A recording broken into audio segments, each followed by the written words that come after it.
बच्चे को माला की गोद में दे दिया, जिसे गले लगाकर माला रोने लगी। मुझे माफ कर दे माला, तेरे जाने के बाद मुझे एहसास हुआ कि मैं कितनी गलत थी। सुरेश की दूसरी शादी करवा दी मैंने, पर उसके बाद से वो बिल्कुल बदल गया। बस अपनी बीवी के पल्लू से ही बंधा रहता है, ना उसे मेरी परवाह है और ना ही अपने बच्चे की। राधा, इसे ले जा अपने साथ, वरना अगर मेरे साथ रहा तो कहीं ये भी अपने बाप की तरह ही ना बन जाए। राधा की आंखों में पछतावा था और अपने पोते के लिए फिक्र भी। दूसरी तरफ माला के चेहरे पर सुकून था। इतने समय के बाद उसका बच्चा उसकी गोद में था और वो जानती थी कि अब सब अच्छा ही होगा।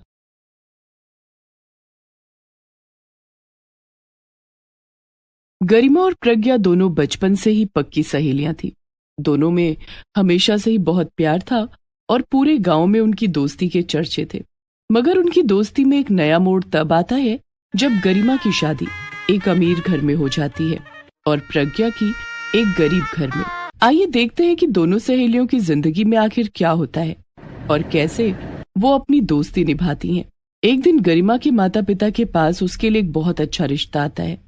गरिमा और प्रज्ञा साथ में ही कमरे में बैठकर बातें कर रहे थे कि तभी गरिमा की माँ उसे आवाज लगाती है। गरिमा, अरे ओ गरिमा बेटा, जरा बाहर तो आना, मेरे पास तुम्हारे लिए एक बहुत अच्छी खुशखबरी है। क्या? कैसी खुशखबरी माँ? अरे तुम्हारे लिए शहर से एक बहुत बड़ा रिश्ता आया है। तुम्हें पता भी है वो लोग कितने अमीर हैं। उन्होंने तुम्हारी बस एक तस्वीर देखकर तुम्हें एक झटके में पसंद कर लिया। अरे तुम्हारे तो भाग्य फिर गए हैं बेटा। ये सुनकर गरिमा तो बहुत खुश होती है, मगर प्रज्ञा को गरिमा से जलन होने लगती है। लेकिन वो किसी तरह अपनी ये जलन छिपा लेती है। उसे एहसास था कि ये जलन उसकी दोस्ती के लिए अच्छी नहीं थी। अरे वाह गरिमा, ये तो बड़ी अच्छी बात है। मैं तुम्हारे लिए बहुत खुश हूँ। शुक्रिया प्रज्ञा, देखना ऐसे ही तुम्हारे लिए भी एक बहुत अच्छा रिश्ता आएगा और फिर हम दोनों खुशी खुशी रहेंगे। फिर क्या था, कुछ ही समय में गरिमा की शादी उस अमीर घर में हो जाती है और वो शहर में रहने चली जाती है। लेकिन इधर प्रज्ञा की शादी गांव के ही एक आदमी से हो जाती है जिसका नाम रमेश था। रमेश खेतों में मेहनत मजदूरी का काम करता था और वो बहुत गरीब किसान था। दूर दूर शादी होने के कारण प्रज्ञा और गरिमा के बीच में बात होना अब काफी कम हो गया था। लेकिन जब भी गरिमा प्रज्ञा को फोन करती, प्रज्ञा के मन में गरिमा को लेकर जलन और ज्यादा बढ़ जाती थी। उसे धीमे धीमे अपनी जिंदगी से नफरत होने लगी थी और साथ ही साथ गरिमा से भी। उसे लगता था कि गरिमा बहुत मतलबी है और कभी भी उसको याद नहीं करती। एक दिन प्रज्ञा अपने घर में खाना बना रही थी कि तभी उसे गरिमा का फोन आता है। अरे ये मुझे क्यों फोन कर रही है? क्या काम है इसे मुझसे? खैर, उठाकर ही देखती हूँ। प्रज्ञा गरिमा का फोन उठा लेती है। हेलो प्रज्ञा, कैसी हो तुम? मैं तो ठीक ही हूँ गरिमा, तुम बताओ। वो असल में मेरी बेटी सिया का पहला जन्मदिन है और अगले हफ्ते संजय उसके जन्मदिन की पार्टी रख रहे हैं, तो तुम आ जाओ ना। इस बार माँ भी नहीं आ रही। मेरा बहुत मन है कि तुम अपने पति रमेश को लेकर आओ। हम कब से मिले नहीं है ना। क्या? रमेश को लेकर? अब नहीं, उन्हें खेतों में बहुत काम है, वो नहीं आ पाएंगे। हाँ मगर मैं आ जाऊंगी। वैसे कब आना है? अच्छा कोई बात नहीं, पार्टी अगले हफ्ते। प्रज्ञा ठीक है, मैं आ जाऊंगी। प्रज्ञा फोन काट देती है और सोच में पड़ जाती है। हे भगवान, गरिमा ने मुझे क्यों बुलाया? कहीं ये मुझे वहां बुलाकर अपने अमीर दोस्तों के बीच में नीचा तो नहीं दिखाना चाहती? अब मैं क्या करूं? मेरे पास तो अच्छे कपड़े भी नहीं है, वहां जाकर तो पक्का मेरी बेइज्जती होने वाली है। प्रज्ञा ये सब सोच ही रही थी कि तभी रमेश खेतों से घर लौटता है। अरे अच्छा हुआ तुम आ गए, मुझे तुमसे एक जरूरी बात करनी है। क्या? कैसी बात प्रज्ञा? मुझे पैसे चाहिए। वो गरिमा है ना, उसने मुझे अपनी बेटी के जन्मदिन पर बुलाया है और तुम तो जानते हो ना वो कितनी अमीर है। मैं ऐसे तो नहीं जा सकती वहां। पहले मुझे अपने लिए कपड़े खरीदने पड़ेंगे और फिर उसकी बेटी के लिए तोहफा भी। अच्छा, मगर प्रज्ञा तुम्हें तो वो पसंद भी नहीं है। तुम जब भी उससे बात करती हो हमेशा तुम्हारा मन खराब हो जाता है। फिर तुम वहाँ क्यों जाना चाहती हो? तो तुम क्या चाहते हो कि मैं हमेशा इस घर में ही बैठी रहूं और चूल्हा चौका करूं, कहीं बाहर ना जाऊं? उसने बुलाया है तो मैं जाऊंगी जरूर, बस मुझे पैसे दे दो। अच्छा ठीक है प्रज्ञा, मगर कितने पैसे चाहिए तुम्हें? कम से कम 20,000। इससे कम में तो कुछ भी नहीं होगा। क्या? 20,000? इतने पैसों का क्या होगा? अरे मुझे शहर जाना है, पड़ोस की चाची के जन्मदिन पर नहीं। मुझे चुपचाप पैसे दे दो बस। अच्छा ठीक है प्रज्ञा, मैं किसी तरह से 10,000 का इंतजाम कर दूंगा, मगर इससे ज्यादा नहीं हो पाएंगे। प्रज्ञा मुंह बना लेती है, मगर वो और कर भी क्या सकती थी। अगले ही दिन वो पैसे लेकर शहर चली जाती है। प्रज्ञा सीधा गरिमा के घर पहुंचती है और उसका घर देखकर प्रज्ञा के तो होश ही उड़ जाते हैं। हे भगवान, इतना बड़ा घर! ये गरिमा इतने बड़े घर में रहती है? वाह, इसमें तो मेरा पूरा मोहल्ला रह ले। प्रज्ञा घर के बाहर खड़ी होकर घर को देख ही रही थी कि तभी पीछे से एक कार के हॉर्न की आवाज आती है और प्रज्ञा सहम जाती है। वो पीछे मुड़कर देखती है तो पीछे एक कार हॉर्न बजा रही थी। कार में गरिमा बैठी हुई थी और ड्राइवर कार चला रहा था। प्रज्ञा को देखकर गरिमा खुशी से बाहर निकल आती है और प्रज्ञा को गले लगा लेती है। अरे प्रज्ञा, तुमने तो मुझे सरप्राइज ही कर दिया। तुम जल्दी कैसे आ गई? अब वो गरिमा, मैंने सोचा कि क्यों ना जल्दी आ जाऊं, तो तुम्हारे साथ थोड़ी शॉपिंग ही कर लूंगी। मेरे पास पार्टी में पहनने के लिए अच्छे कपड़े भी नहीं थे ना, इसलिए। अरे हाँ हाँ बिल्कुल प्रज्ञा, आओ अंदर आओ, फिर हम बाद में शॉपिंग पर चलेंगे। गरिमा प्रज्ञा को अंदर ले जाती है। अंदर कई सारे नौकर चाकर थे। वाह वाह गरिमा, तुम्हारे घर में तो बहुत सारे नौकर चाकर हैं।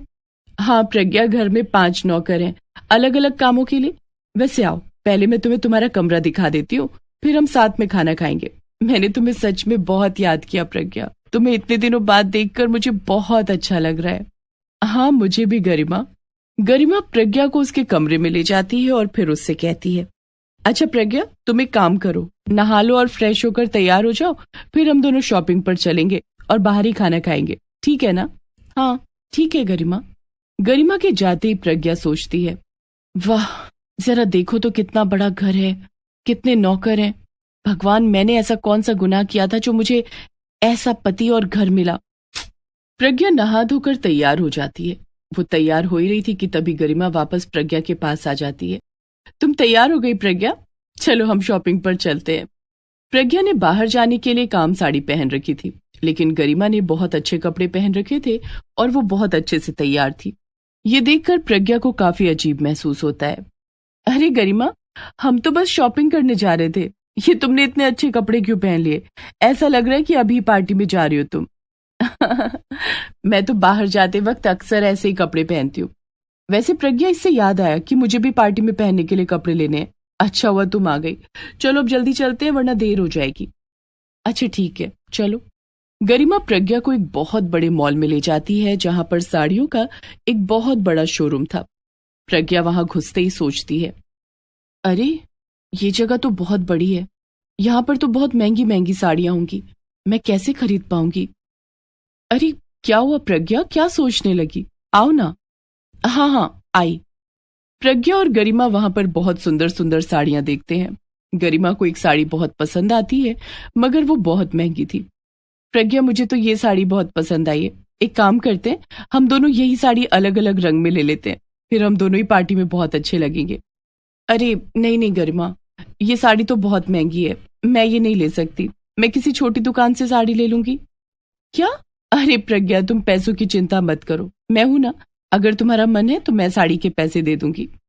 प्रज्ञा को ये सब सुनकर लगने लगता है कि गरिमा ये सब बोलकर सिर्फ अपने पैसों का घमंड दिखा रही है और उसे सचमुच में प्रज्ञा से कोई लेना देना नहीं है। बस बहुत हो गया गरिमा, मेरे पास पैसे कम है और मैं गरीब हूं, इसका मतलब ये नहीं कि मुझे तुम्हारी भीख की जरूरत है। मैं अपनी साड़ी खुद खरीद सकती हूँ, यहाँ से नहीं तो कहीं और किसी छोटी दुकान से। प्रज्ञा की ऐसी कड़वी बातें सुनकर गरिमा को बहुत दुख होता है। अरे ये तुम कैसी बातें कर रही हो प्रज्ञा, ऐसा तो कुछ भी नहीं है, मैंने ये सब नहीं सोचा था। अच्छा अच्छा ठीक है, अब तुम अपनी साड़ी ले लो, बस मैं कहीं और से ले लूंगी अपनी साड़ी। गरिमा अपने लिए साड़ी खरीद लेती है और प्रज्ञा अपने लिए दूसरी दुकान से साड़ी ले लेती है। पार्टी वाले दिन गरिमा जब तैयार हो ही रही थी, प्रज्ञा तैयार होकर पार्टी में पहुंच जाती है, मगर वो देखती है कि पार्टी में सभी लोग बहुत ज्यादा सजे धजे थे। तभी कुछ औरतें प्रज्ञा को इशारा करके अपने पास बुलाती हैं। क्या आपने मुझे बुलाया क्या? हाँ हाँ वेट्रेस, जरा हमारे लिए जल्दी से 2 ग्लास जूस लेकर तो आना। हाँ, और मेरे लिए पनीर टिक्का। क्या? मैं वेट्रेस नहीं हूँ। हैं? फिर कौन है तू? शक्ल और कपड़ों से तो बिल्कुल वेट्रेस ही लग रही है। हाँ हाँ, तुझे इस अमीरों की पार्टी में भला घुसने किसने दिया?